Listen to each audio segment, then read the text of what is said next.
মূল মাকসাদ তো আল্লাহর কথা বলা, আখিরাতের জন্য বলা।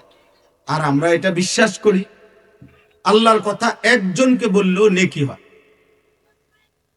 নেকি হয় কি না? খালাস। তো একজনকে বললেও নেকি হয়, সওয়াব হয়।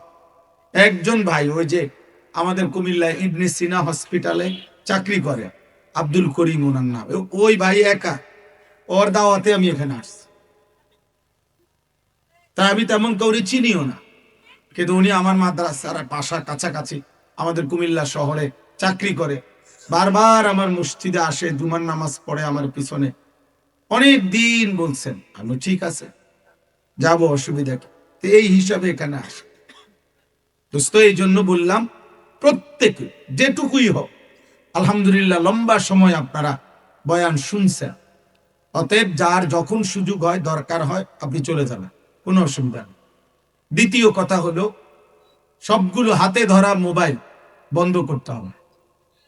মোবাইল হাতে ধরে একজনও উপরে নিচে স্টেজে ডানে বামে হুজুর পাবলিক টুপিওয়ালা টুপি ছাড়া কেউ হাতে মোবাইল ধরে রেকর্ড করা যাবে না।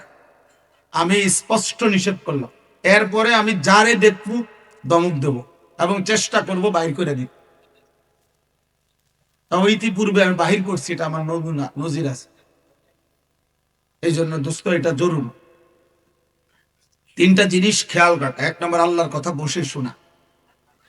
জিব্রাহিল আলাইহিস সালাম মানুষের আকৃতিতে নবী সাল্লাল্লাহু আলাইহি সাল্লামের কাছে যখন আসতেন, তখন তিনি এসে নবী সাল্লাল্লাহু আলাইহি সাল্লামের সামনে বসতেন আদবের সাথে, এবং এতটা মনোযোগী হয়ে বসতেন, ফাআসনাদা রুকবাতাইহি ইলা রুকবাতাই, নবীজি সাল্লাল্লাহু আলাইহি সাল্লামের হাঁটু মুবারক জিব্রাইলের হাঁটু একদম মুখোমুখি বরাবর এভাবে বসতেন। তাহলে আমার হাঁটু আর এদিকে আমার দিকে ফিরে যে বসছে, তার হাঁটু যদি আমার বরাবর মুখোমুখি হয়, তাহলে বুকটাও মুখোমুখি, চেহারাটাও মুখোমুখি, এতটা মুখোমুখি হয়ে তিনি বসতেন। এটা আদব, আদব সে। দুই নাম্বার, আল্লাহ তাআলা কোরআনুল কারীমে বলছেন, ওয়া ইযা কুরিআল কুরআন ফাসতামিউ লাহু ওয়া আনসিতু, আমার কোরআন যখন পড়া হয় তোমরা মনোযোগ দিয়ে শুনো এবং চুপ থাকো, লাআল্লাকুম তুরহামুন, এতে করে অবশ্যই তোমাদের উপরে রহমত বর্ষিত হবে। তাহলে দোস্ত, আল্লাহর আদেশ এটা, মনোযোগ দিয়ে শোনা এবং চুপ থাকা। আর হাতে মোবাইল ধরে রাখলে মনোযোগ হয় না, দিল জমে না, দিলে কথা ঢোকে না, এটা পরীক্ষিত কথা। দিলের মধ্যে কথা পৌঁছায় না, এই বারবার মোবাইলের দিকে নজর যায়। মোবাইলে আপনি উঠাইয়া এরপরে আমার ওয়াজ বাড়িতে গিয়ে শুনবেন, দরকার কি? আমার ওয়াজ তো মোবাইলে আছেই, তাহলে এখানে আসারই কি দরকার ছিল? এবং আমি না, শুধু যেই কোনো বক্তাদের ওয়াজ তো মোবাইলে আছে, এত বেশি পরিমাণ ওয়াজ মোবাইলে আছে হিসাবে যুক্তিতে চিন্তা করলে, মোবাইল এগুলা তো বুকের সাথে একবার লাগাইলে হইল, এত বক্তার তাফে জুনায়েদ বাগদাদি হয়ে যাওয়ার কথা। একবার জায়গা মিনিটের মধ্যে তো আব্দুল কাদের জিলানী হয়ে যাওয়ার কথা। কই তো হয় না। হ্যাঁ, বুঝেন না দোস্ত? দিলে পৌঁছা, দিলে পৌঁছা। 1450 বছরে সর্বযুগে সর্বকালে মানুষের মূল পরিবর্তন জীবন্ত সাহচর্য, সান্নিধ্য, সংস্পর্শ, মানুষ বদলায়। এই কথাটাই আমি বলবো এখানে ইনশাআল্লাহ, যে আয়াত পড়ছে। তাহলে মূল বিষয় এটা। একটা হলো ওয়াজ শোনা। একজন বক্তা দেখলাম কুমিল্লা থেকে একজন আনছে, ঢাকার থেকে একজন আনছে, অমুকখান থেকে একজন আনছে, 3-4 জন বক্তা দেখলাম, কেরম লাগলো? ওই বক্তাটার সুর ভাল লাগছে, ওই আরেক বক্তা উনি যে 2টা চিৎকার দিছে এটা ভাল লাগছে, আরেকজনে তো গরম করে লাইছে, স্লোগান দিছে, ভাল লাগছে। তো আমাদের কাছে বুঝি আপনাদের কাছে ইন্টারভিউ দেওয়ার জন্য আমার এই কুমিল্লাতে আনছে। তো আপনি বইবা আমার ইন্টারভিউ লইতেন, বুঝছেন কেন? কার সুর বালা, কার টান ভালো, কার হুঙ্কার ভালো, এটি দিয়ে আপনি করবেন কি? এগুলো দিয়ে আমার আপনারা করবেন কি? আখিরাত দরকার, জিন্দেগি পরিবর্তন দরকার। ওয়ালাকাদ ওয়াসালনা লাহুমুল কাওলা লাআল্লাহুম ইয়াতাযাক্কারুন। আল্লাহ তাআলা বলেন, আমি আমার কথা বারবার তোমাদের কাছে বলেছি যেন আমার বান্দারা উপদেশ গ্রহণ করতে পারে।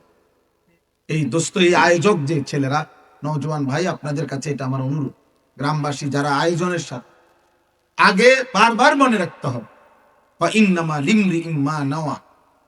আল্লাহ নবী সাল্লাল্লাহু আলাইহি সাল্লামের হাদিস, বুখারী শরীফের প্রথম হাদিস, প্রত্যেক ব্যক্তি তাই পাবে যা সে নিয়ত করেছিল।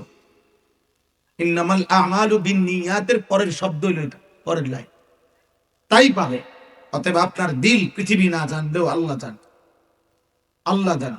একটা মাহফিল কর্মী দেখায় দিন, বক্তা দরকার হইলে সাদের দেশের থেকে হুজুরানি দরকার, মানুষ হইতে প্রয়োজনে মঙ্গল, প্রয়োজনে ট্রাকে করে হুজুরানি, পিকআপে করে হুজুরানি দরকার। বিশাল 300 কেজি ওজনের একটা হুজুরানি মনে করেন আইনা সোয়াই, বুঝলেন না আব্বা? এর দ্বারা কোনো ফায়দা নেই, কারো পরিচিতি দ্বারা কারো কিচ্ছু আসে না। আমাকে 1 কোটি মানুষ যদি চিনে আমার কবর আযাব মাপ, তো আমি এটা দিয়ে করব, আপনি বা করবেন কি? আখিরাত দরকার, আখিরাত দরকার। অকুল্লুহুম আতিহি ইয়াউমাল কিয়ামাতি ফারদা। আল্লাহ তাআলা বলেন কিয়ামতের দিন প্রত্যেককে আল্লাহ তাআলার সামনে আসতে হবে একজন একজন। ফারদান আই ওয়াহিদান, একজন একজন। আপনি লোক দিয়ে কোনো লাভ নেই, জনবল দিয়ে কোনো লাভ। আপনাকে একাই কথা বলতে হবে। আমার সকাল, আমার দুপুর, আমার শনিবার, আমার রবিবার, আমার হায়াতের প্রত্যেক ঘন্টা, মিনিট, সেকেন্ড, দোস্ত মহান আল্লাহ তাআলার সামনে আমাকেই বলতে হবে। ফাওয়ারাব্বিকা লানাসআলান্নাহুম আজমাইন।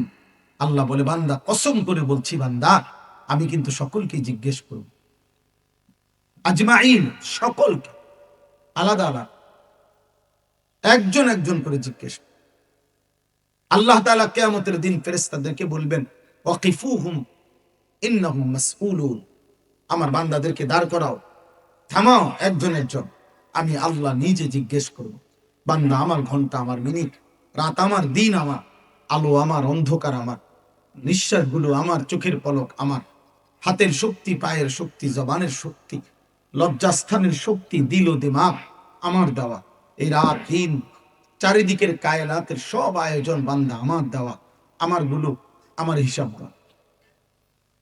তোমার কিছু থাকলে আমি নেব না, বাকি আমি যেগুলো দিছি সেগুলোর হিসাব।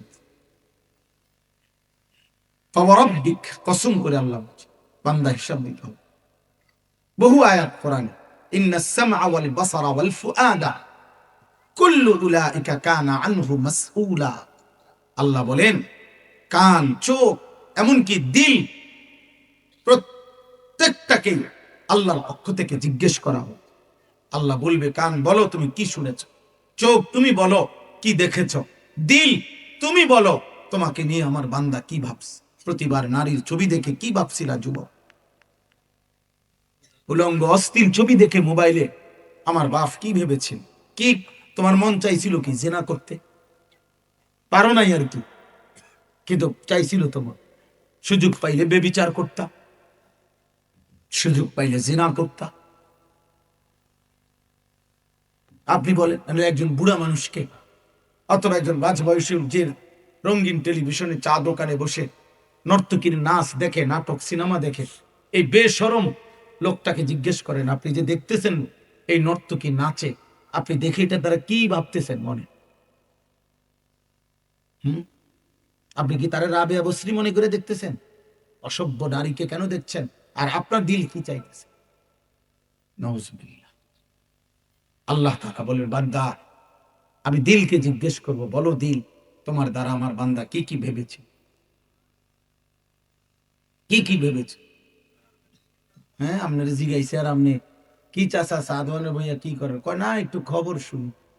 আপনি খবর শুনেন, শুনে তো মানুষে কান দিয়া না, আপনি যে আগ করে চাইয়া রয়েছেন, হ্যাঁ, মহিলার দিকে তাকাইয়া তাকাইয়া কি শুনে, কানে দিয়ে না শুনে, তো আপনি এদিকে ফিরা বসেন। বুঝেন নাই কথা এটা? আপনি না বলে খবর শুনতে আসছেন, তো আপনি উল্টাইয়া বসেন। আপনি কানে ঢুকলেই তো হইলো খবর যে দেশ আছে না নাই। একটা একটা হেলিকপ্টার দিয়া যাবে দেখি, হ্যাঁ শুনবেন তো, হেলিকপ্টার দিয়ে যাবে জিতলে, এমন হাওয়া দিতে পারে, আল্লাহ আল্লাহ, বুঝে? 12 তারিখ শেষ হাসর। না না, খোদার কসম, হাসরের ময়দানে দেখা যাবে সেই হাসিটা কে হাসে। হাসরের ময়দানে ফালিয়াউমাল্লাযীনা আমানু মিনাল কুফফারি ইয়াদহাকুন, আল্লাহ তাআলা বলেন সেদিন হাসরের দিন সমস্ত ঈমানদার সিজদাওয়ালা আল্লাহ তাআলার গোলামি করতেন এমন আল্লাহর প্রিয় বান্দাগণ সমস্ত কাফের বেঈমান নাফরমান পাপীদেরকে দেখে ইয়াদহাকুন, হাসবে হাসবে হাসবে হাসবে। সরাসরি কোরআনের আয়াত। আলাল আরাইকি ইয়ানদুরুন, জান্নাতের মণিমুক্তা খচিত সিংহাসনে বসবে। আল্লাহ বলেন সেখান থেকে বসে জাহান্নামীদের পরিচিতদেরকে দেখবে আর ডেকে ডেকে বলবে হাল সুবিবাল কুফফারু মা কানু ইয়াফআলুন, এই নাফরমান, দুনিয়ায় অহংকার আর গর্ব করে, জুলুম করে আর অত্যাচার করে, জিনা করে আর ব্যভিচার করে, মদ খায় আর জুয়া খেলে, হত্যা করে আর খুন করে, সন্ত্রাসী করে আর চাঁদাবাজি করে, আল্লাহর জমিনে আল্লাহর নাফরমানি করে বিনিময়ে আজকে জাহান্নামের আযাব পাইলি তো?